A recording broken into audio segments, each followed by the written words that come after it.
मरने के बाद लोग क्या कहते हैं। एक बार एक गांव में एक आदमी मरा। पूरा गांव उसको जिंदगी भर गाली दिया करता था। सब उससे बड़े परेशान थे, लेकिन फिर भी सारा गांव उसे मरघट पहुंचाने गया। लोगों ने फूल मालाएं पहनाई। उसकी आत्मा भी उड़ती उड़ती ऊपर अपनी अर्थी के साथ गई। वह बड़ा हैरान था। उसने कभी सोचा ही न था कि गांव के लोग इस तरह उसके लिए आंसू बहाएंगे, इस तरह उस पर फूल चढ़ाएंगे। वह अपने मन में कहने लगा कि अगर मुझे पता होता तो मैं पहले ही मर जाता। अमेरिका में एक बहुत अद्भुत आदमी था, इतिहास का अकेला आदमी जिसने अपनी मौत की खबर पढ़ी। मरने के पहले उसने अपने सेक्रेटरी को बुलाकर कहा, खबर कर दो कि मैं मर गया। सेक्रेटरी ने कहा, आप होश में तो हैं? डॉक्टरों ने कह दिया था कि वह 24 घंटे से ज़्यादा नहीं जी सकता। आखिरी घड़ी करीब है। उसने कहा, तुम फिक्र मत करो, मैं बिल्कुल होश में हूँ। मैं अपने मरने की खबर पढ़ना चाहता हूँ कि लोग मेरे बारे में क्या कहते हैं। जिंदगी भर तो लोगों ने मुझे अच्छा कहा नहीं। मेरा चित्त बड़ा ही खिन्न है। मैं ज़रा देखना चाहता हूँ कि मरने के बाद लोग क्या कहते हैं। खैर, खबर कर दी गई, अखबारों में खबरें छप गईं, संपादकीय लेख लिखे गए। वह आदमी करोड़पति था, इसलिए उसे लोग गाली देते थे, जिंदगी भर उसके खिलाफ थे। बड़ी प्रशंसा के गीत लिखे गए कि महादाता था, दानी था, ऐसा वैसा बहुत कुछ। पहले लोग कहते थे चोर है, शोषक, बेईमान, धोखेबाज और बहुत बड़ा पाखंडी है।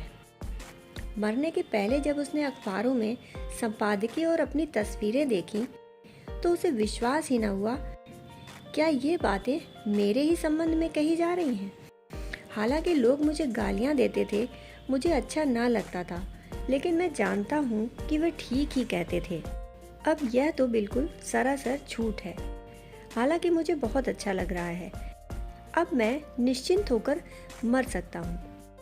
उसने अपने सेक्रेटरी को बुलाकर कहा, फोटोग्राफरों को बुला लो और अखबार में मरने की खबर पढ़ते हुए मेरे चित्र निकलवा लो।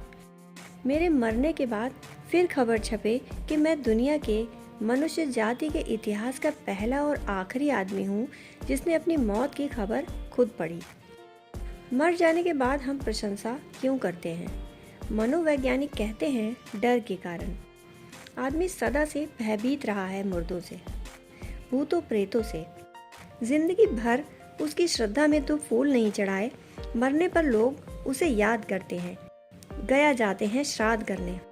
यदि वह जिंदा होता तो उसके कहने पर भी शायद उसे गया ना ले जाते, बल्कि यही कहते कि क्या ज़रूरत है वहाँ जाने की, फिजूल खर्च करवाने की। शांति से घर में बैठो। तुम्हें बुढ़ापे में ना मालूम कहाँ कहाँ के ख्याल आते हैं, परंतु जब वो चला जाता है तब हम डरते हैं कि कहीं वापस ना आ जाए। जो दिखता है हम उससे नहीं डरते, बल्कि जो नहीं दिखता डर सदैव उसी से होता है। मनोवैज्ञानिक कहते हैं कि हम मुर्दों की प्रशंसा करते हैं भय के कारण। पुराना भय है कि मरा हुआ आदमी पता नहीं अब क्या करे। चूँकि डर तो हमारा भ्रम है, इसलिए जो दिखता है हम उससे नहीं डरते, बल्कि जो नहीं दिखाई देता डर सदैव उसी से होता है। दोस्तों, कहानी सुनने के लिए आपका बहुत बहुत आभार।